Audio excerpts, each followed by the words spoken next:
There is yet time. Allow me to offer you my hospitality, honored guest of Snezhnaya. Is there anything you wish to know? I remember hearing the term Mistleton from Columbina. Yeah! Paimon wanted to ask about that when the name came up just now. What is it? As you know, Project Stuja is a series of measures enacted to consolidate our nation's resources, the greater purpose of which is to serve Project Mistleton. Many of the things you have encountered thus far are essentially for the advancement of that project. This includes the Kuvaki Experimental Design Bureau in Notdry. Researching Kuvaki was merely a facade. Its core— And that's a weapon built for the final battle against the Heaven. Huh? How did you— I was given some intel, and I made some deductions. Wait. You must mean that thing over there. Oh, Paimon's gotta take a closer look at this thing. Especially after you guys sent so many people to Notdry to work on it. Kuvaki alone will not break through Celestia's defenses, let alone challenge the heavenly principles. The heavenly principles are no doubt accustomed to combating the power of the light realm, and elemental energy is simply the power of the human realm, converted to that form by the heavenly principles themselves. Any attempt to use this power against its creator would be a futile endeavor. For now, therefore, we have set our sights on the form of energy associated with the third descender and the stellar linchpins. This may hold the potential to allow Mistleton to contend with the heavenly principles. You could say that by reverse engineering the stellar linchpins to extract the energy within, we have obtained a source of anti-Celestia energy. The Kuvaki Experimental Design Bureau, Project Stuja, and the new energy experiments. And it looks like your plan is almost complete. No wonder the ruler of death came after you.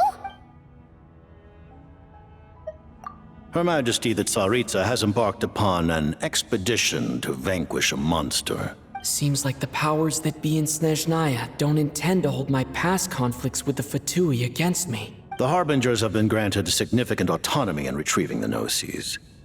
But by the same token, they do not completely represent Snezhnaya's official stance. You read my mind. Speaking of the Gnosis, Paimon's been dying to ask this question since forever. The Gnosis will undoubtedly serve as a key bargaining chip when she confronts the heavenly principles. Beyond that— What do you mean? Not sure.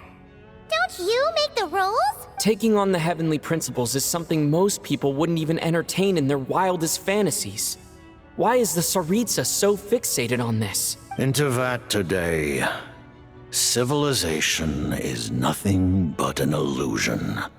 Our civilization may very well be destroyed in the struggle, but as things stand, the heavenly principles could choose only by changing the state of affairs. Only by overthrowing the heavenly principles can our civilization. Otherwise, the fate of the people of Conria and Hyperborea is a cycle doomed to repeat itself. Accepting potential destruction in return. Furthermore, perhaps this is still somewhat difficult. Huh? All of them? Paimon knows about the curse of death you mentioned, and the curse of immortality that you and Dainsleif have. Then the birth of the Hilly-Churls, the rules of Natlan's Ode of Resurrection. Those are curses too? Farina's long life seems to stem from a curse placed on her by Focalor as well. Yes. Even a god's love for humanity is a curse the heavenly principles inflicted upon the gods. What? The Tsaritsa has always had ample reason to hate the heavenly principles.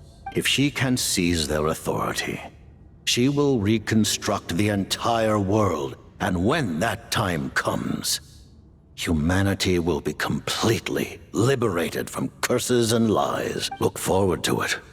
It will be a world beyond your imagination. Though the ordinary people of Snezhnaya may not understand these details, in this frigid land locked in a ceaseless struggle against the environment, in this nation to which the gods have never shown favor, we all believe that standing in solidarity with the Tsaritsa in our shared struggle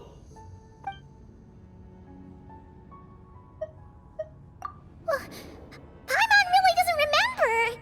He's basically a stranger. You've got to believe Paimon. Allow me to explain. The reason Paimon reacted to the anti-Celestia energy developed by the Armory Palace is because she comes from Celestia herself. More specifically, she is one of its creations. Paimon? A creation of Celestia? Oh, right. I was blinded by anger earlier, but thinking back on it, Renova also said that Paimon is a creation of Celestia. But she lacks Celestia's power or authority. As you know, the lunar fragments in Nodcry were pulled down from the sky using Fatui technology. But the first application of this technology was in Conria, over 500 years ago. I used this technology upon the heavens, and the response I received was none other than Paimon, descending from Celestia. I presented her to the Vinster King, but he took no interest in this gift, nor did it satisfy him. Paimon then took up temporary residence in my palace until, of course, the arrival of the Cataclysm. Wait, Paimon's a little confused. You're talking about things that happened in Conria 500 years ago. You're saying Paimon was there for that? But Paimon doesn't remember any of that. Falling from the sky? Being given away as a gift? None of it! Having lived through the Cataclysm, perhaps you too were burdened with some manner of curse.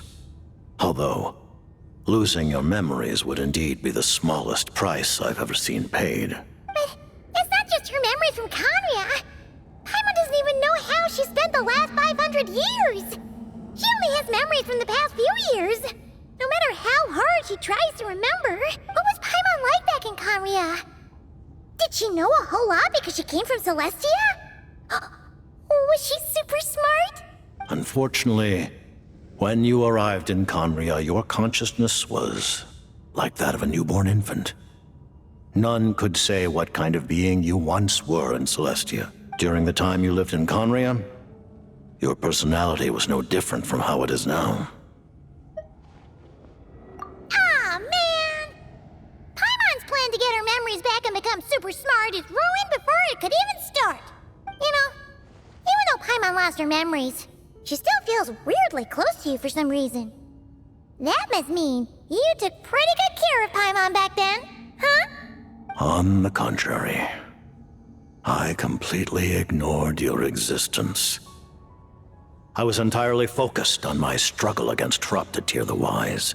But now, as I see it, it is as if you are the only sane thing that survived that era of insanity, and thus are worthy of protection. Noted. Man, Paimon's gotta stop projecting friendship on everyone she meets. But, Traveler? Even though you know Paimon's some creation of Celestia now, you still want her, right? You're not going to abandon her? Oh, phew! That's a relief. Paimon's just learning about this too. She's barely even processed it.